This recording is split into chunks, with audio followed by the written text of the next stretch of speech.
My parents had been eagerly waiting for the birth of their first grandchild, excusing all of my sister-in-law's selfish behavior. But one day, their kindness was abruptly shattered. My mom and I discovered an outrageous lie when we found and looked through a notebook my sister-in-law had. My name is Sophie, and I'm an office worker at a company in Boston. Ever since my brother, who's 3 years older than I, got married a few years ago and moved out, I've been living in our parents' house, with just the two of them. My brother David is gentle-natured, much like our parents, while his wife, Lara, is an outspoken beauty. It seemed that my brother had quickly lost control in the relationship. After getting married, his work trips abroad increased, and he became busier and busier. He rarely had time to come home, so we often didn't see him at family gatherings or New Year celebrations. That's why we were all surprised when we suddenly heard from Lara. Lara? It's been a while. What's going on? Sophie, long time no see. Well, it seems like I'm pregnant. What? Congratulations! I quickly told my mom about Lara's pregnancy and handed her the phone. My mom was overjoyed at the expectation of a grandchild being born. Lara, congratulations! Let me know if there's anything I can do to help. Eh? Well, of course that's fine, but... Even my mom, who had been happy at first, ended the call with a hint of confusion. Mom, what happened? Well, Lara wants to spend the time until she gives birth here, at our house. At our house? It seemed Lara had asked to spend her time until childbirth at our home. But don't people usually go to their own parents' house during times like this? My mom thought the same, but Lara insisted that our house was better because my brother wouldn't feel as uncomfortable visiting us as he would her own parents. We considered letting her stay at her own place, but my brother was too busy to help with the chores, and Lara said she wanted to rest and feel secure giving birth in our home. Do you think she's having severe morning sickness or something? She didn't say anything about that, but she might be anxious since it's her first childbirth. Lara should have been a stay-at-home wife since getting married. I thought she could relax at her own home without coming to ours. However, my mom seemed to want to let Lara do as she pleased and was planning to accept her. And the following week, Lara arrived at our house with just the bare minimum of luggage. Thanks for having me. As soon as she arrived, she handed me her luggage and asked where her room was. You can use David's room. We've kept it the same. David's room was kind of small, wasn't it? Well, I suppose so. And it's on the second floor, right? Yes, it's next to my room. It's a bit much to go up and down stairs while pregnant. Your parents' room on the first floor was quite spacious, wasn't it? Well, it's a room for 2 people, so it is large.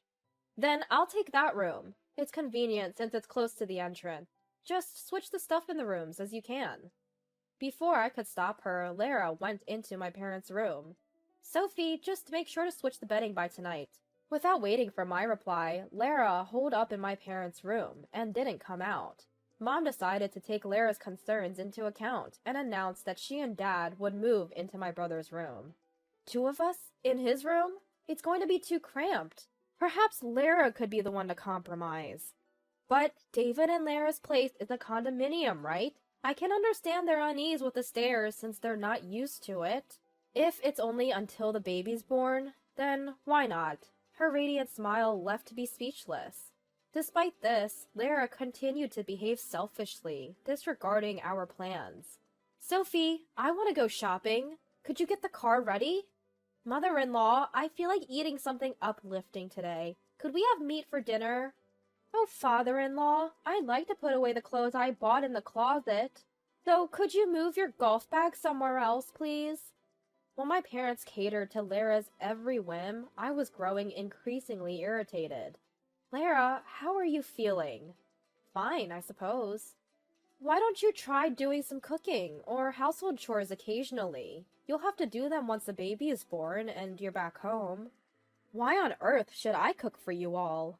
Mom seems tired, and I have a busy week at work. I probably won't be able to get home early. Since we're living together, shouldn't we help each other out?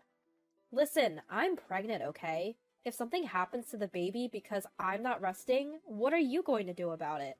You say you need to rest, but Lara, you're constantly going shopping and eating out for lunch and dinner. That seems more harmful to your health. What?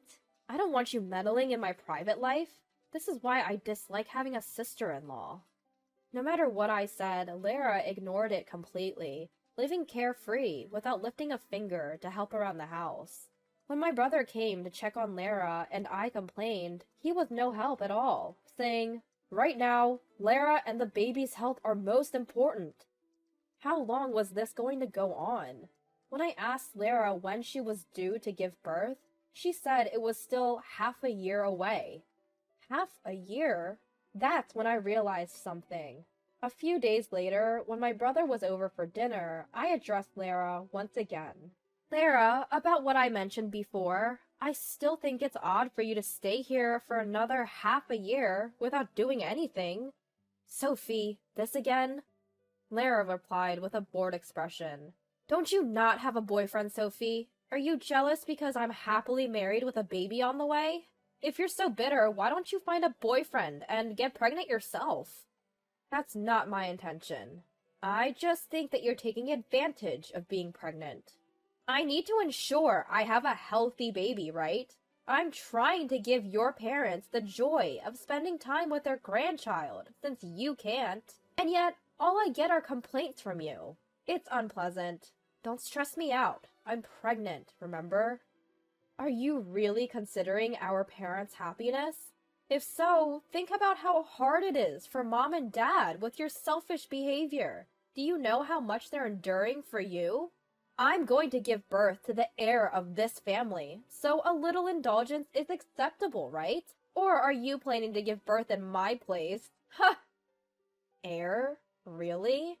David is the eldest son, so it's expected, she said. I believe it's my duty as the eldest son's wife. No, that's not what I'm asking, I interjected. I'm asking if my brother is truly the father of your unborn child. At my words, Lara suddenly became fidgety. What? Of course he is! What nonsense are you talking about? But if your due date is in 6 months, that would mean you conceived when... I trailed off. Listening to our exchange, Mom's face hardened. She had been anxiously following our conversation. "Lara, is it true that your due date is in 6 months? Have you been deceiving David and us?" "No, you're misunderstanding. When I said in 6 months, it was just a slip of the tongue." Lara stammered. "Then show us your electronic health record and pregnancy journal." Mom persisted. "You should have printed copies from the hospital, and you always carried your journal, right?" That... David seemed confused by our exchange, but seeing Lara's reluctance, he swiftly produced the pregnancy journal with a health record from his bag and handed it to Mom. "What's the big deal? Show us the electronic health record. What could be wrong?" David questioned. "Wait!" Ignoring Lara's objections, Mom opened the journal, her face turning pale. There was a picture of Lara with an unknown man pasted inside, and the electronic health record, it was definitely off. "I see now," Mom stated, her usually warm smile now completely vanished. "Mother-in-law, listen to me. Due dates are vague, right? What's certain is that a baby will be born into this family. You were looking forward to your grandchild, weren't you?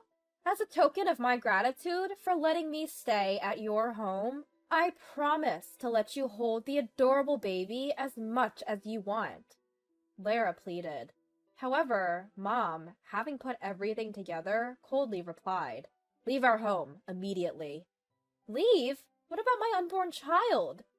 "Why don't you spend your time at your parents' house? I'm sure it'll be less stressful without an annoying mother-in-law or sister-in-law around," Mom retorted, immediately phoning Lara's parents to explain the situation. "Your father is on his way here." Upon hearing this, Lara panicked. "My father? But why?" As my brother and father looked on confusedly, I explained that one can determine the conception date from the due date, and during that period, my brother was abroad, so it was impossible for him to be the father. "But if it's not my child, Then whose is it? With a stony expression, Mom showed him the picture in the journal. Isn't it the man in this picture? There's a friendly-looking photo of him and Lara in the journal. Is this true, Lara? Explain this! I don't know what you're talking about. This is a setup. Lara denied, retreating to her room and locking herself in. Lara, David murmured, still unable to believe what he'd heard. After a while, Lara emerged with a suitcase.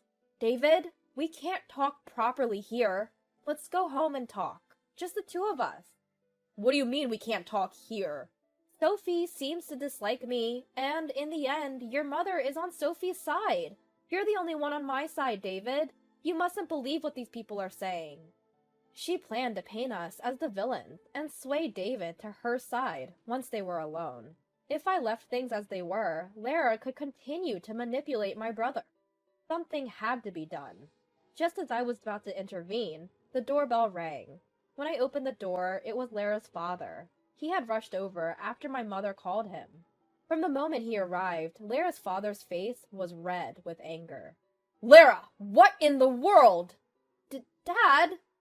Lara's father told us about when Lara had returned home while my brother was stationed abroad. That day, there happened to be a school reunion, and Lara had returned to her hometown to attend. But that night, Lara didn't come back home. Her father had just assumed that she'd gotten caught up with her old friends. But the next day, Lara's father noticed that he was being whispered about every time he went out. Is there something going on? When he finally asked a neighbor, they replied reluctantly. Your daughter Lara, she moved away after getting married, right? On the day of the reunion, she was seen leaving early with a man. What? Could it be that morning she returned? When Lara's father confronted her about it, Lara flatly denied it. We all just had a good time and drank until morning. Maybe someone saw me when I got separated from the group and ended up with just one other person? So there's nothing to be guilty about, right? Of course not. I'm already married, you know. Despite feeling uneasy, Lara's father chose to believe her story for the time being. However, it turned out that Lara had been deceiving not only us, but her own family as well. Is it true that you're pregnant? Is the baby from your affair? Apparently, fearing that her affair with a classmate would be exposed, Lara had even kept her pregnancy a secret from her parents. The fact that she hid her pregnancy from her parents is the most evident proof that she had something to hide. Why would you tell a lie that would so easily be discovered? As I was dumbfounded by her blatant lie, Lara began to desperately make excuses.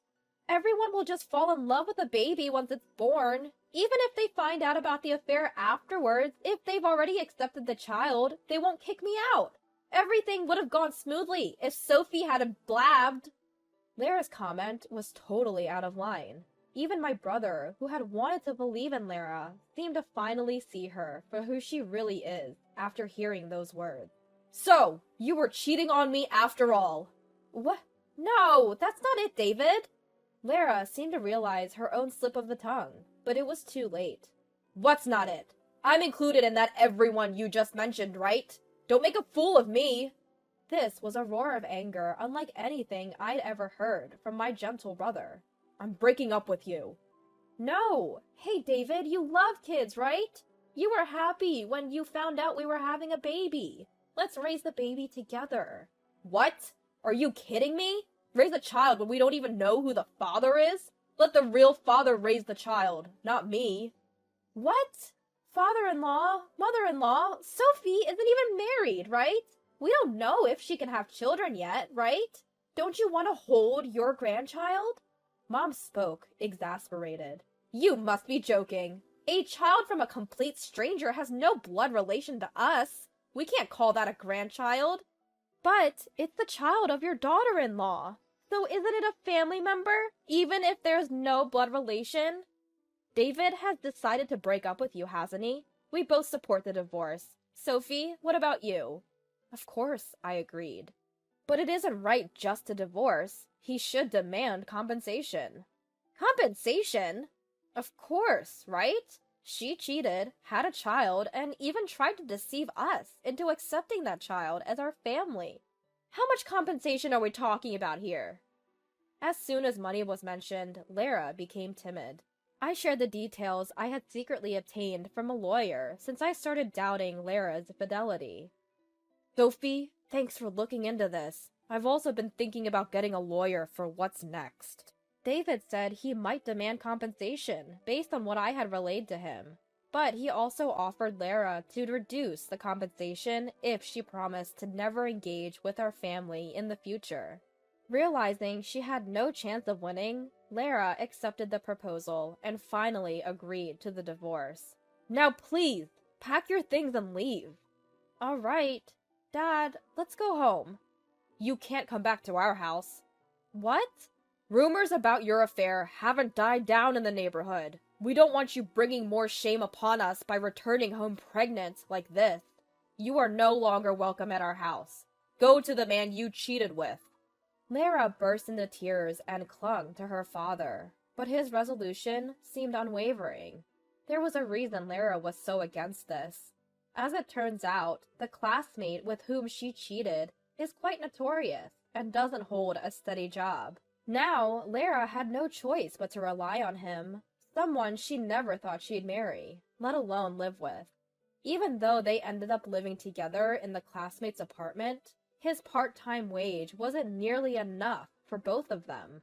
Lara had to work part-time until her due date, doing household chores not just for herself, but for her idle partner. Meanwhile, David was down for a few weeks due to the shock of being deceived, but with the encouragement of our family, he has managed to bounce back. He's relieved that he didn't continue married life with someone as terrible as Lara, and now looks at it optimistically. On our parents' advice, David and I joined a marriage consultation service. Taking the incident with Lara as a good lesson, we intend to properly evaluate our future partners before marriage, hoping to eventually give our parents the joy of holding their grandchild.